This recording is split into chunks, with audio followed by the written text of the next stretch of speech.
Hello जी, आप सभी को Radhe Radhe. Welcome and welcome back to my channel Aarti Solanki official. इससे पहले के व्लॉग में मैंने सावरिया जी का पूरा वीडियो बनाया था जितना हो सके, और इस व्लॉग में हम लोग फिर चले गए हैं चित्तौड़गढ़, चित्तौड़ का किला देखने के लिए। और ये वहाँ भी हमने ऑटो से ही पूरा किला घूमा था क्योंकि पैदल तो पॉसिबल है ही नहीं, और गर्मी इतनी पड़ रही थी। हम जबकि सुबह 8 बजे ही चले गए थे, लेकिन उसके बावजूद भी आप खुद ही देख सकते हो कितनी तेज धूप है। तो ये हम किले के अंदर एंट्री कर रहे हैं। किले में कुछ मंदिर ऐसे हैं जहाँ पे मीराबाई का मंदिर, या जहाँ मतलब जहर पिया था मीराबाई ने, जो जहर अमृत बन चुका था, वो मंदिर पर वहाँ पे वीडियो बनाने ही नहीं देते पंडित जी लोग। जैसे तैसे मैंने ऐसे छुप के और बनाते ना, तो थोड़ा बहुत बनाया था। और ये देखिए आप, हम लोग आ गए चित्तौड़ के किले में, और ये सबसे फर्स्ट हमने एंट्री करी मंदिर में।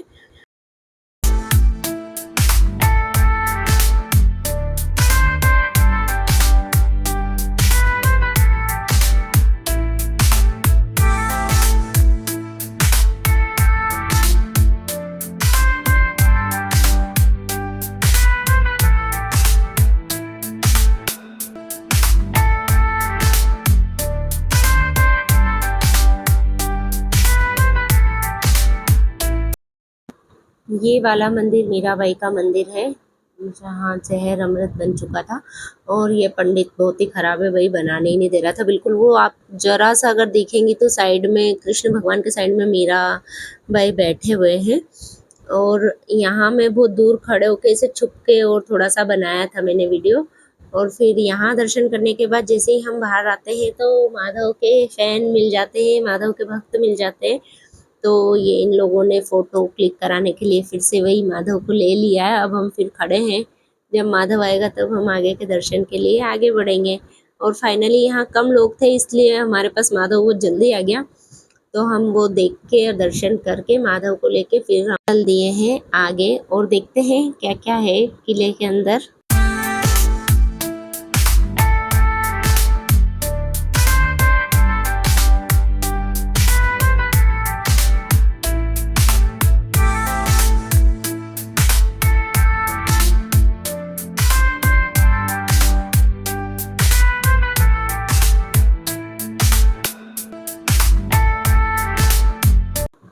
ये है जौहर कुंड, जहाँ रानी पद्मिनी ने जौहर किया था। और ये पहले बहुत बड़ा कुंड था, लेकिन फिर यहाँ पे अग्नि मतलब प्रज्वलित होती रहती थी, कितना भी बुझाने की कोशिश करते थे तो नहीं बुझती थी, ऐसा वहाँ पे बोल रहे थे गाइड वगैरह। तो फिर गवर्नमेंट ने, बच्चों वगैरह का भी डर रहता था, तो वहाँ गार्डन बना दिया है। और गार्डन बना के वो जो जरा सा कुंड था बस उतना ही रखा है कि लोग देख पाए कि यही जौहर कुंड है।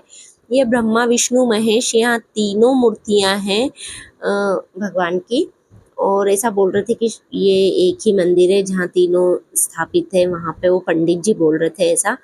तो उसके ब्रह्मा विष्णु महेश उन तीनों के दर्शन करने के बाद ये हम आ गए हैं पहाड़ी पे। और यहाँ के बाद फिर हम चले गए गोमुख, जहाँ यहाँ गाय माता के मुंह में से पानी वगैरह, और गोमुख के दर्शन बोल रहे थे। वहीं पे भोलेनाथ की शिवलिंग है, और वहाँ पे फिर सब लोग जल चढ़ा रहे थे, तो सब जल चढ़ा के और उनके दर्शन करके गोमुख के दर्शन किए। और फिर उसके बाद हम आगे चल दिए।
गोमुख में शिवलिंग के दर्शन करने के बाद ये गोमुख कुंड में आ गए हम, जहाँ रानी पद्मावती नहाया करती थी।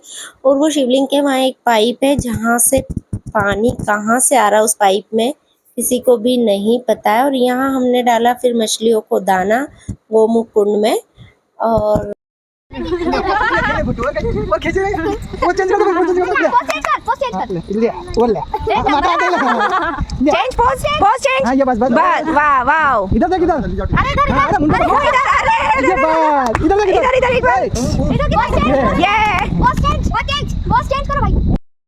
बंदर इतना फनी टाइप का था कि उसको पोज चेंज करने का बोल रहे थे तो वो चेंज कर भी रहा था वाकई में। और फिर हम लोग ये यहाँ जो कपड़े मिलते हैं रेंट से कि थोड़ी देर के लिए आप पहन के फ़ोटो खींच सकते हैं, राजस्थानी स्टाइल के जो थे, बस वहीं सोम चेंज कर रहा है। और इन लोगों ने घोड़े वगैरह पे चढ़ के फिर फ़ोटो वोटो खिंचा है। चलिए देखते हैं।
यहाँ के फ़ोटो वोटो खिंचाने के बाद फिर हमने खाई आइसक्रीम, थोड़ा किया नाश्ता और फिर हम लोग, क्योंकि हमने खाना खाया नहीं था अभी तक भी, और फिर हम लोग यहाँ से निकल गए। जो मेन मतलब किला है जहाँ पे वो ग्लास में फेस वगैरह दिखा था, और जो मेन पद्मावती का महल है रानी पद्मावती का, वहाँ चले गए। ये हमने वहाँ पे सब कुछ देखा कि कहाँ क्या था। सबसे ज़्यादा इंटरेस्ट तो वहीं का था कि भाई क्या है और वो ग्लास कहाँ है, कैसे शीशे में फेस दिखा था। जबकि हम पहले एक बार गए हैं, लेकिन तब मेरा यूट्यूब चैनल भी नहीं था और मैं ब्लॉगिंग भी नहीं करती थी ऐसे कहीं बाहर जाने की, तो इसलिए तब का ब्लॉग नहीं है। और हम अभी सेकंड टाइम गए हुए हैं, तो ये सेकंड टाइम में ये शायद जल महल है जहाँ की रानी पद्मावती 4 महीने वहीं रहती थी गर्मियों में। यहाँ ठंडक रहती थी ऐसा कह रहे थे वो लोग।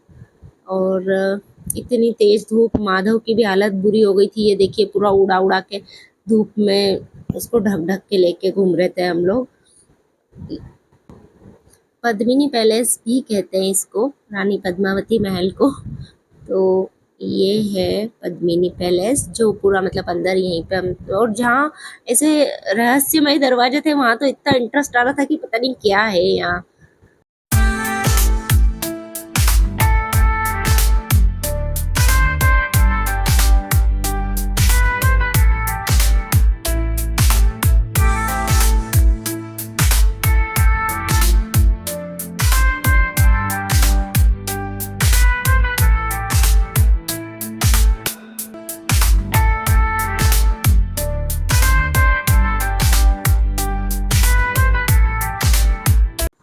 बस यहाँ के बाद हम लोग लास्ट में चल दिए। ये कुंभकर्ण पहाड़ी है, जो पूरी कुंभकर्ण के आकार में बनी हुई है कि जैसे पूरा कोई लेटा हुआ, जैसे इसी के पीछे अलाउद्दीन खिलजी ने अपना पूरा बसेरा बसाया था और इसके पीछे छुपके ही वह आक्रमण करता था। और चलिए करते हैं व्लॉग को एंड। ये पहाड़ी है, ये देखिए आप। Okay, Radhe Radhe, bye bye, मिलते हैं नेक्स्ट व्लॉग में।